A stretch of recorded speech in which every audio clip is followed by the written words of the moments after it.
일단 그 어린이 생명안전법 활동을 하게 된 계기라고 해야 될까? 처음으로 만나 뵀던 분은 제가 그 태호 어머니와 아버지였습니다. 태호 엄마 아빠를 만나게 됐는데요.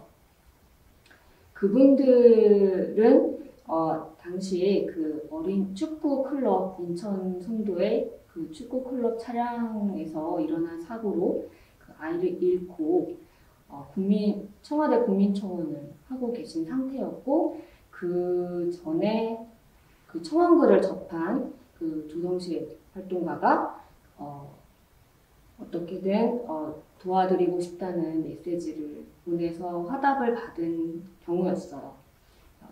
제가 이제 밖에서 만나 뵀을 때 저를 만나 뵙고 처음으로 하신 말씀은 우리나라는 교육이 너무 잘못됐습니다. 했습니다.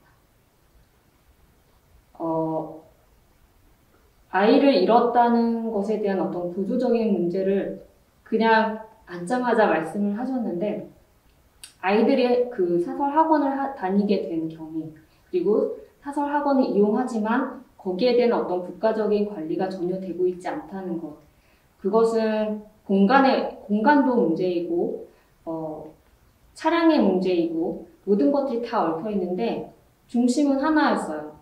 거기에 교육을 한다는 어떤 것도 아이들을 전혀 고려하지 않은 그런 일들이 그냥 우리에게 일어나고 있다는 말씀이었습니다. 왜 아이들이 학원에 갈 수밖에 없었을까? 학교 정규 교육 과정이 끝나면 이제 방과를 하거나 아니면 그걸 하지 않은 아이들은 이제 엄마 아빠가 오기 전까지, 퇴근하기 전까지 학원을 가게 되죠. 돌봐줘야 될 누군가 필요하고, 태호는 당시 8살이었습니다. 학교에 입학한 지 얼마 안 됐고 축구 클럽을 간 지도 얼마 되지 않은 상태였는데, 그렇게 차량 사고가 났고, 차량을 운행을 하던 그 학원은 학원도 아니었고 그 스포츠 용품을 다루는 사업자로 판매업이었고, 뭐 그 차량을 운행하던 사람은 운전자 보험에 적용되지 않는 30세 이상으로 돼 있었죠. 네. 전혀 운전자 보험 적용되지 않고, 보험 특약을 들지 않아서 비용 절감을 특약을 들지 않아서 30세 이상의 운전자가 운전을 할 경우에 이제 여러 가지 보험 관련된 혜택을 받도록 설계를 해놓았는데, 실제로 거기에서 학원 차량을 운행하던 분들은 20대 청년 선생님들이었던 거죠. 그렇죠. 그래서 사실상 보험에 들어있다고 광고를 했지만 전혀 실질적으로는 보험 혜택을 받거나 보장을 받을 수 없는 상황이었습니다.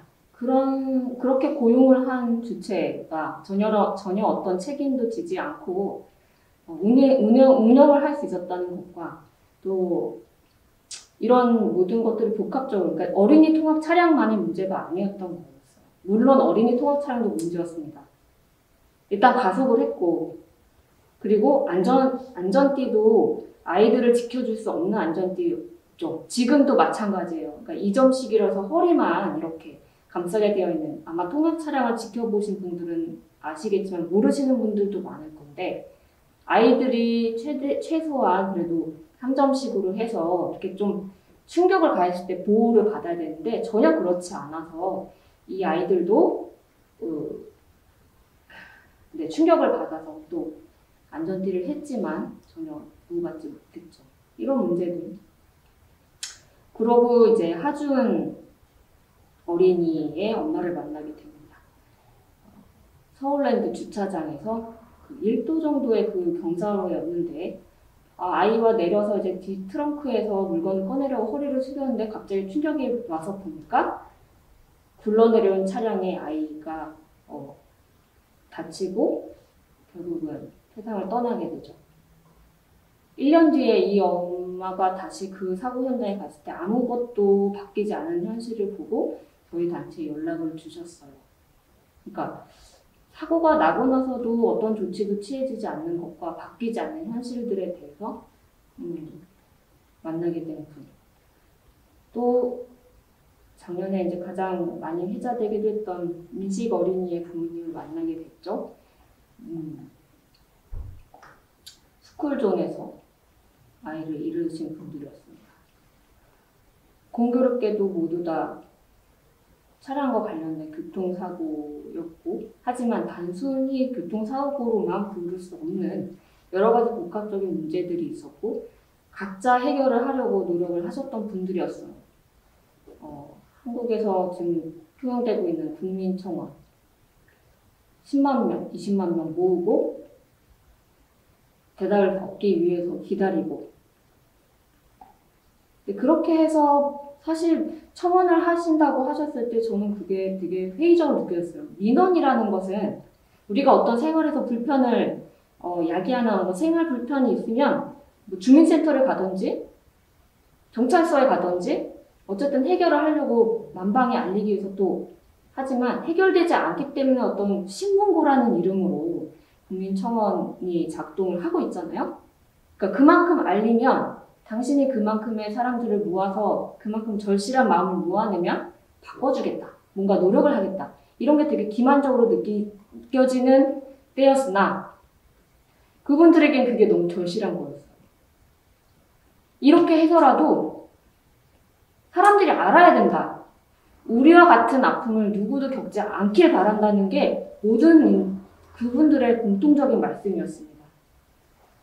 개인의 문제가 아니라는 거였어요. 누구든 당신의 아이도 당신의 조카도 그렇게 될 수 있어요. 그걸 모르고 지금 여러분들이 계시는 겁니다. 라는 말씀을 하시더라고요. 그 모든 부분들이 우리가 국회 앞으로 가게 된 이유가 있었어요. 그러니까 청원을 하고 대통령을 만나서 뭔가 이야기를 하고 읍소를 하고 하지만 아무것도 바뀌지 않는 몇 개월의 시간들. 그때 태우 아빠가 얘기합니다. 법도 발의했고 그런데 아무것도 안 바뀌는데 뭘 해야 됩니까 대체? 당신 누구처럼 삭발해야 되나요? 아니면 단식을 해야 되나요? 그때 저희 이제 장하나 활동가가 얘기를 했죠. 만나야 됩니다. 국회의원들을요. 법을 만들고 통과까지 시켜야 되는 그 주체들을 말입니다. 그래서 국회를 갔어요. 300여 명의 국회의원들. 대체 어린이 안전에 대해서 어떻게 생각을 하고 있느냐. 동의라도. 그러니까 자신들이 발의한 법들을 통과를 시켜라. 법을 만들었으면은 그 법이 아이들 이름으로 발의가 됐으면 책임을 져라. 그렇게 해서 발로 뛰면서 의원들을 설득하기 시작하고 그러는 와중에 고생을 많이 하셨죠. 네. 국회 안에서 발의를 하도록 또 여러 애를 쓰셨고 물론 이게 누구 하나의 어떤 한 사람만의 힘으로는 될 수가 없는 일이었다는 걸 이제는 1년여 지나고 나서 다시 한번 깨닫게 되는 거죠.